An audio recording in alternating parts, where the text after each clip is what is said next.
Cette émission vous est présentée par Le Monde de Demain.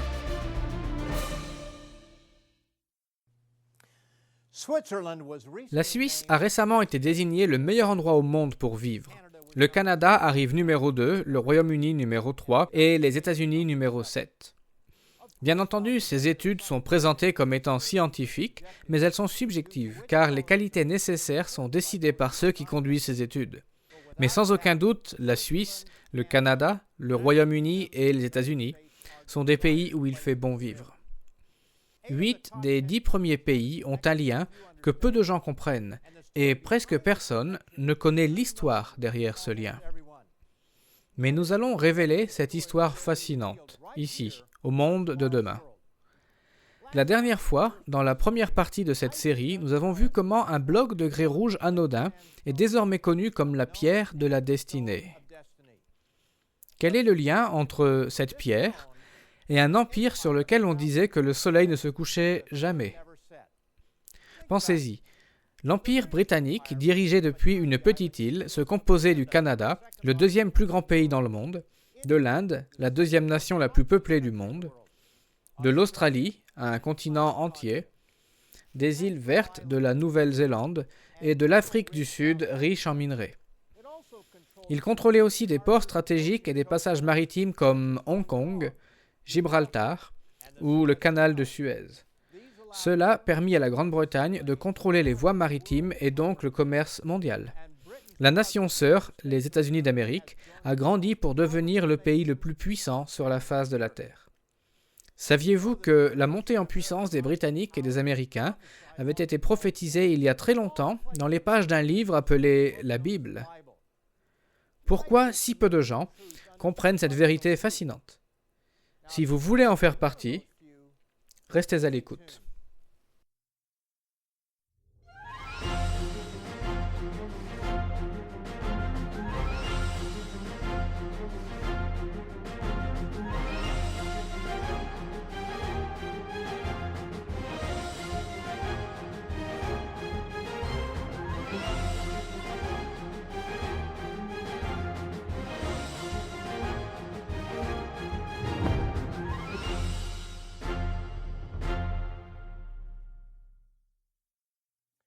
Bienvenue au Monde de Demain. Aujourd'hui, je vous présente la deuxième partie d'une série montrant comment les anciennes prophéties bibliques prouvent qu'une force surnaturelle est à l'œuvre. Aujourd'hui, nous allons vous proposer une brochure qui explique cela en détail. Elle s'intitule « L'accomplissement des prophéties, la main de Dieu dans les affaires mondiales ». La dernière fois, j'ai expliqué comment les rois et les reines d'Irlande, d'Écosse et d'Angleterre avaient été couronnés en s'asseyant sur une pierre mystérieuse, connue comme la pierre de la destinée.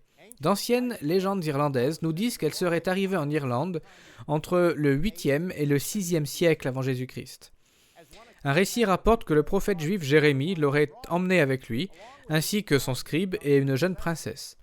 L'encyclopédie Britannica ajoute: selon une légende celte, la pierre fut autrefois l'oreiller sur lequel le patriarche Jacob se reposa à Bethel, lorsqu'il reçut la vision des anges. Depuis la Terre Sainte, elle aurait voyagé en Égypte, en Sicile et en Espagne, avant d'arriver en Irlande vers 700 avant Jésus-Christ, pour être installée sur les collines de Tara, où les anciens rois irlandais étaient couronnés. Elle fut ensuite emportée par la tribu celte des Scots qui envahit et occupa l'Écosse. Vers 840 après Jésus-Christ, elle fut emmenée par Kenneth MacAlpin dans le village de Scone. Comme nous l'avons vu dans l'émission précédente, le premier livre de la Bible, appelé la Genèse, rapporte l'histoire d'Abraham et de sa famille. À chaque nouvelle génération, Dieu prononça des promesses prophétiques et des bénédictions à ses descendants. Dieu déclara à Abraham, dont le nom fut changé en Abraham, « On ne t'appellera plus Abraham, mais ton nom sera Abraham, car je te rends père d'une multitude de nations. » Il devait donc devenir le père de nombreuses nations. Pas seulement le petit État juif au Moyen-Orient, comme beaucoup de gens le pensent. Tout comme le nom d'Abraham fut changé en Abraham, le nom de son épouse Sarai fut changé en Sarah. À cette occasion, Dieu promit que des nations et des rois seraient issus de leurs descendants. Tu ne donneras plus à Sarai, ta femme, le nom de Sarai, mais son nom sera Sarah. Je la bénirai, et je te donnerai d'elle un fils. Je la bénirai, et elle deviendra des nations. Des rois de peuples sortiront d'elle.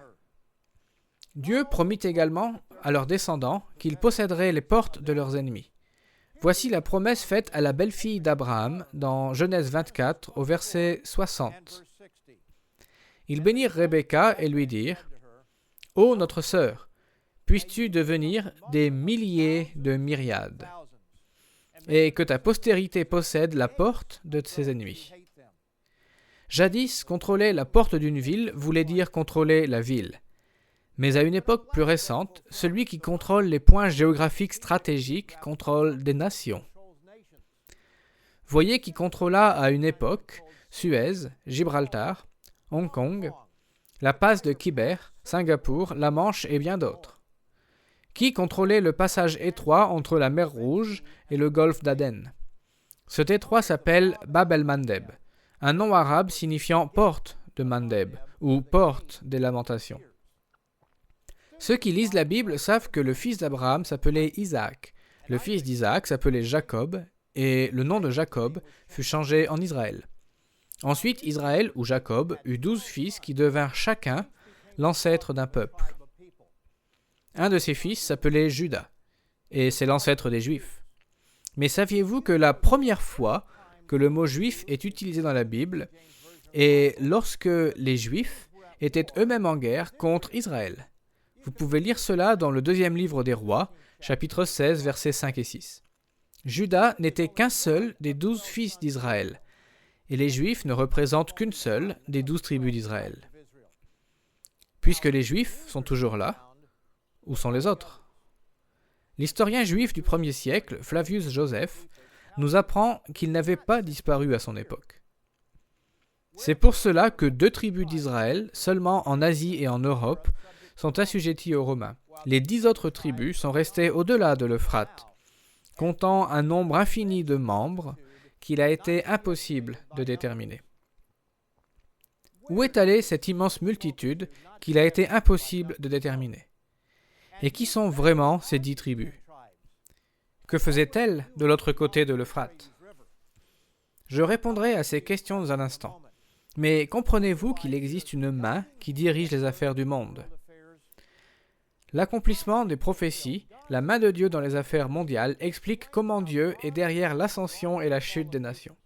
Vous devez lire cette brochure, et nous vous l'enverrons gratuitement sur simple demande de votre part. Écrivez-nous ou contactez-nous pour en demander un exemplaire gratuit.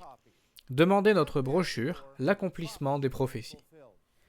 Lorsque les 12 tribus d'Israël sont sorties de l'esclavage en Égypte, elles s'installèrent dans une région que nous appelons de nos jours Israël. Au fil du temps, elles devinrent une puissance régionale sous l'autorité du roi David et de son fils Salomon. Mais peu après la mort de Salomon, ce peuple, qui était une nation, se divisa en 2, entre la maison de Juda, les Juifs ainsi que la tribu de Benjamin, et la maison d'Israël, les 10 autres tribus. Les 2 nations rejetèrent Dieu et finirent par être vaincues et emmenées en captivité. Les 10 tribus de la maison d'Israël furent les premières à aller en captivité, autour de 721-718 avant Jésus-Christ. Le puissant empire assyrien les déporta depuis le nord de la région d'Israël en direction du nord-ouest, de l'autre côté de l'Euphrate. Et Flavius Joseph mentionne qu'ils étaient toujours très nombreux dans cette région, 800 ans plus tard. Nous ne devons pas imaginer qu'ils restèrent tous dans cet endroit, mais beaucoup y restèrent. Quant à la maison de Juda, elle fut emmenée en captivité par les Chaldéens environ 120 ans plus tard. Ils la déportèrent beaucoup plus au sud que la maison d'Israël. Parce que les Juifs continuèrent d'observer le sabbat du 7e jour, le samedi, ils ont conservé leur identité jusqu'à ce jour.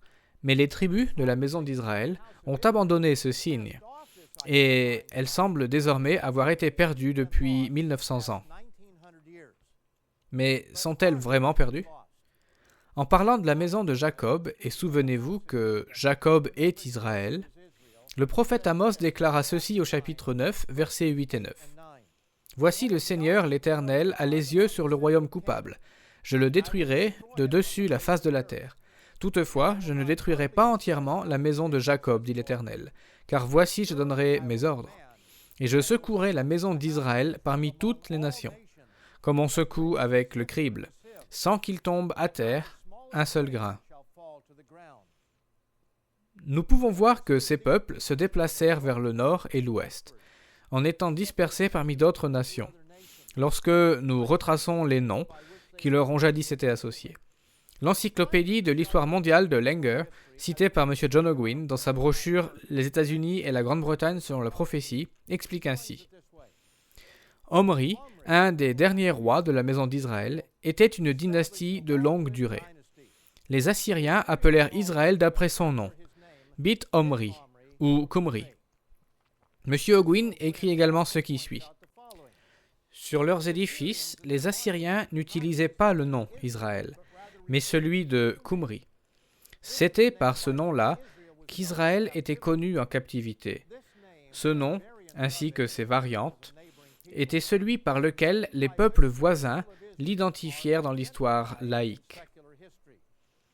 Le peuple mentionné sur les bâtiments assyriens du nom de Qumri était dénommé Gimira ou Cimérien.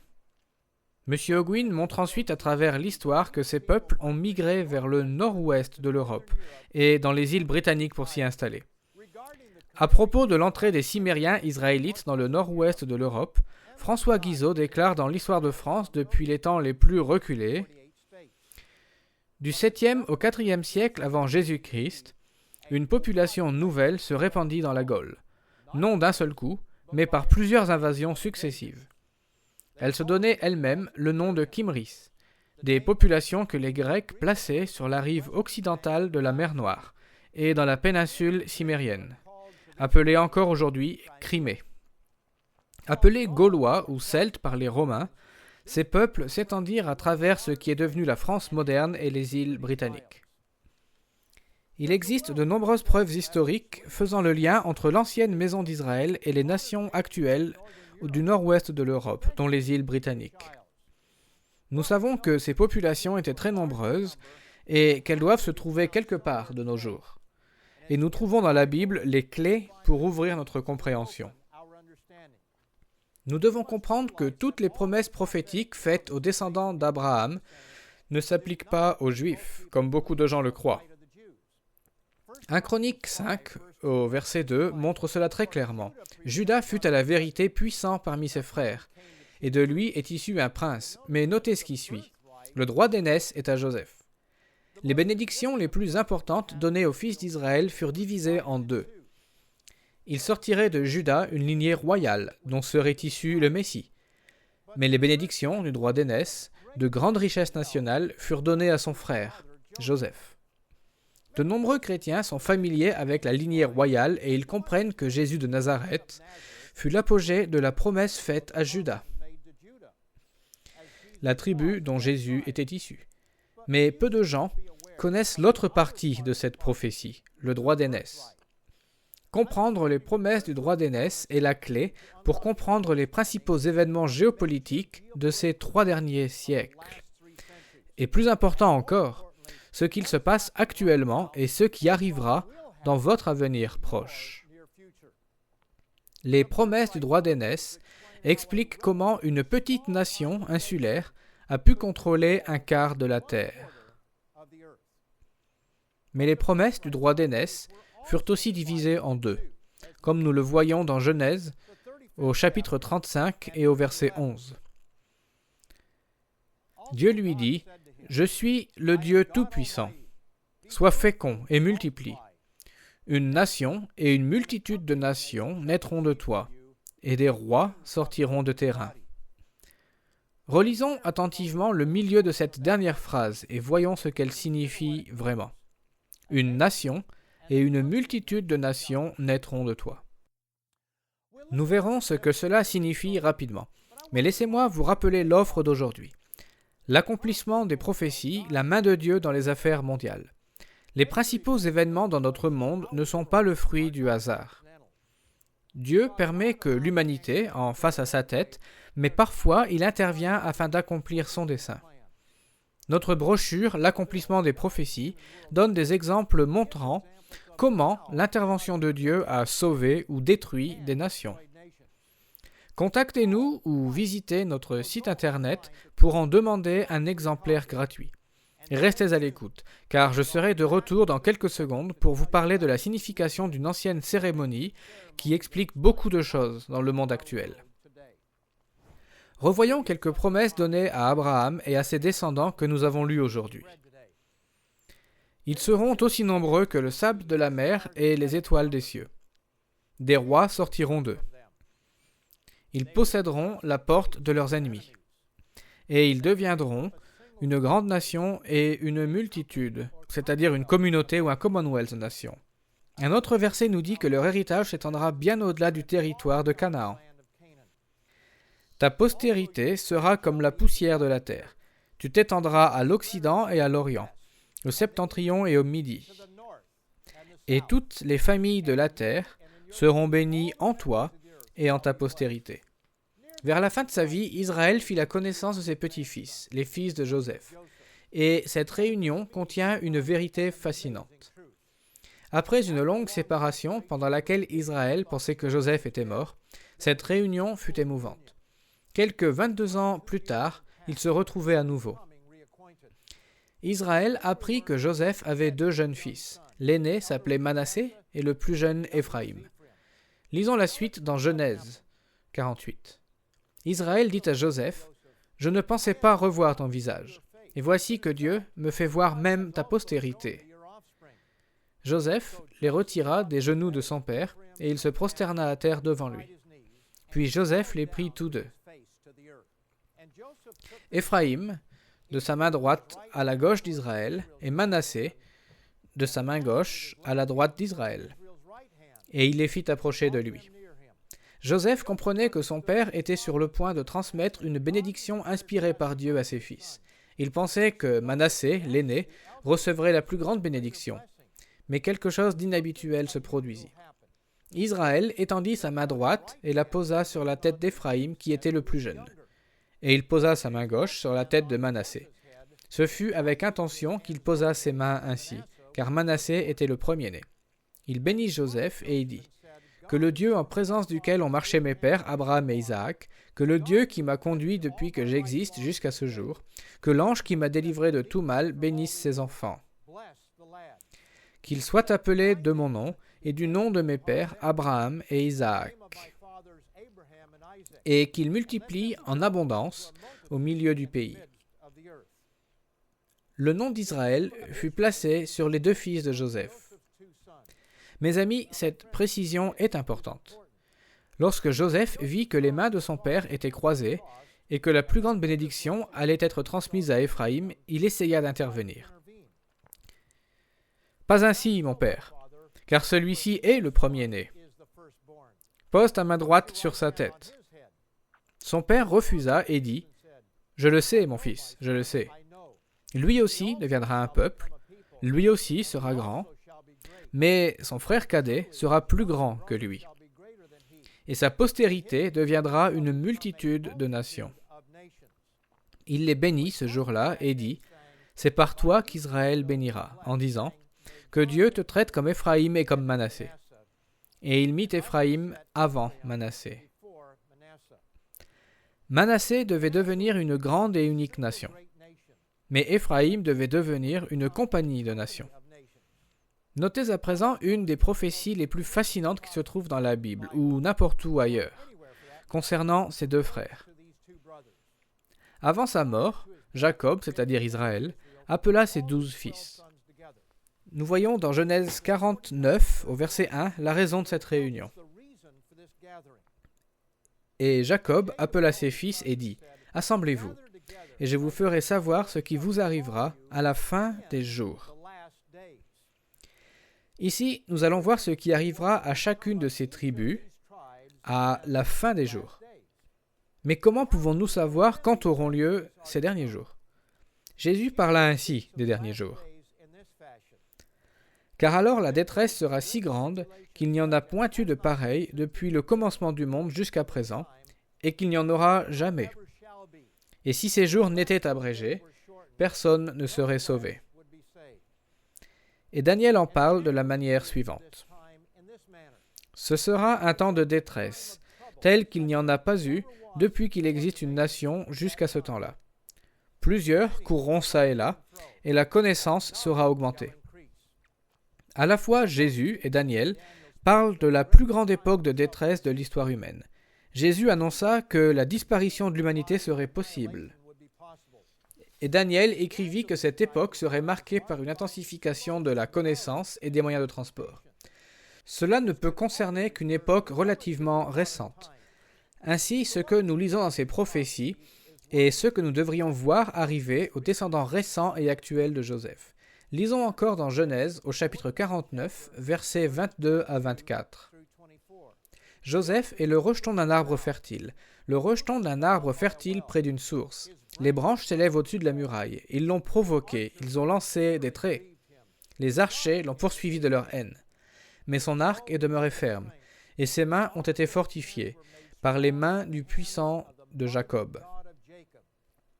Il est ainsi devenu le berger, le rocher d'Israël. Joseph devait se répandre comme les branches d'un arbre au-dessus d'une muraille, n'arrivant pas à les contenir. Et il aurait beaucoup d'ennemis qui le frapperaient et le haïraient. Néanmoins, le Dieu de Jacob le rendrait fort. La Bible parle aussi de la force militaire de ces deux fils de Joseph dans Deutéronome 33 au verset 17. De son taureau premier-né, il a la majesté. Ses cornes sont les cornes de buffle. Avec elles, il frappera tous les peuples, jusqu'aux extrémités de la terre. Quelques versets plus tôt, Moïse prédit également ce qui suit pour les descendants de Joseph.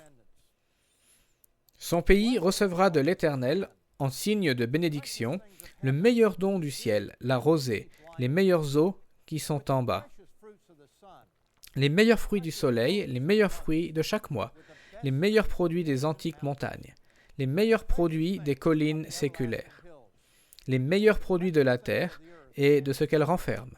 Que la grâce de celui qui apparut dans le buisson, c'est une référence à Dieu, vienne sur la tête de Joseph, sur le sommet de la tête du prince de ses frères. Avant de désigner spécifiquement qui sont les fils de Jacob dans le monde actuel, je souhaite vous proposer à nouveau notre brochure intitulée « L'accomplissement des prophéties, la main de Dieu dans les affaires mondiales ». Tout est prépayé par les membres de l'Église du Dieu vivant, ainsi que les donateurs et les co-ouvriers qui ont décidé de leur plein gré de nous aider à envoyer ces ouvrages à tous ceux d'entre vous qui en feraient la demande. Tout ce que vous avez à faire est de nous contacter et de nous réclamer cette brochure. C'est aussi simple que cela. Je vais à présent vous donner le nom des fils de Jacob dans le monde actuel. Juste avant de révéler le nom des fils de Joseph dans le monde actuel, revoyons brièvement comment la Bible les décrit. Comme nous l'avons vu dans cette émission, ils seront aussi nombreux que le sable de la mer et les étoiles des cieux. Des rois sortiront d'eux. Et comme nous l'avons vu, les familles royales dans les îles britanniques existent depuis longtemps, et elles ont été couronnées sur une pierre connue comme la pierre de Jacob ou d'Israël, dont certains affirment qu'il s'agit de la même pierre sur laquelle Jacob reposa sa tête il y a environ 3000 ans. Ils posséderont aussi la porte de leurs ennemis. Ils deviendront une grande nation et une multitude, c'est-à-dire une communauté ou un Commonwealth de nations. Dans l'histoire de l'humanité, quelles nations sœurs ont accompli ces prophéties? De plus, comme nous l'avons vu juste avant la pause, à la fin de cette époque, ces frères auront une grande puissance militaire. Lorsque nous considérons l'envergure de ce qu'une grande partie du monde appelle la Deuxième Guerre mondiale, la prophétie concernant la puissance militaire des fils de Joseph devient claire. De nombreuses nations furent impliquées dans ce terrible conflit. Mais quelles nations sœurs israélites ont littéralement repoussé leurs ennemis jusqu'aux extrémités de la terre? Et comme nous l'avons également vu juste avant la pause, ils posséderont une grande industrie agraire et des ressources en minerais. Encore une fois, laissez-moi vous rappeler qu'il ne s'agit pas ici des Juifs. Il s'agit ici des 10 autres tribus, connues comme la maison d'Israël. Le jeune frère Éphraïm est ni plus ni moins que la Grande-Bretagne et les peuples de souche britannique. Son frère aîné, la grande nation, est clairement les États-Unis d'Amérique. Ils se réfèrent souvent l'un à l'autre en tant que cousins, mais le mot frère serait plus approprié, car c'est exactement ce qu'ils sont. Les États-Unis et la Grande-Bretagne ont connu la réussite, mais cela touche à sa fin. Le soleil s'est déjà couché sur l'Empire britannique et la démocratie aux États-Unis est désormais en péril. Le pays a beau vouloir retrouver sa grandeur, le fait de rejeter celui qui dirige les affaires mondiales conduit dans une autre direction. Assurez-vous de nous contacter ou d'aller en ligne pour commander un exemplaire de l'accomplissement des prophéties, la main de Dieu dans les affaires mondiales. Retrouvez-nous la semaine prochaine afin d'apprendre la conclusion choquante dans la 3e partie de cette série. Chaque semaine, Richard Helms, Wallace Smith, notre présentateur occasionnel Rod McNair et moi vous présenterons la vérité directement dans les pages de la Bible. À la semaine prochaine, même heure, même endroit. Pour voir les émissions du Monde de demain ou pour recevoir nos publications gratuites, visitez notre site internet mondedemain.org. Retrouvez-nous également sur Facebook et sur Twitter.